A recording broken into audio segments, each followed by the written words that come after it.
Vlade, uvaženi ministri, naši dragi prijatelji drugih veri i veroispovesti,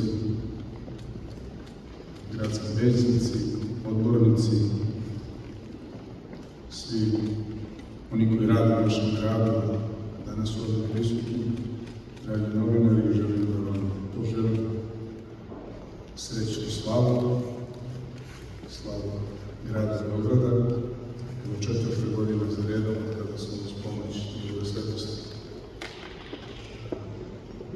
Patrijarha zajedno sa ovom gradskom upravom vratili tradiciju proslavljanja gradske slave u ovo veliko zdanje Stare Gore. Izuzetno sam ponosan i častan što je za mandata ove gradske uprave započeta neka nova tradicija, u stvari vraćana je ona koja je tekla pre nekih 20 godina.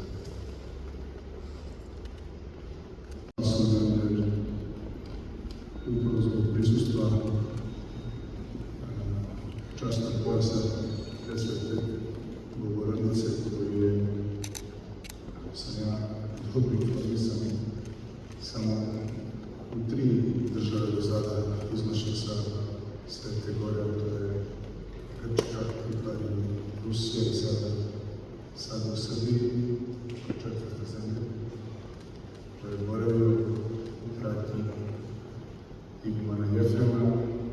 Dočekali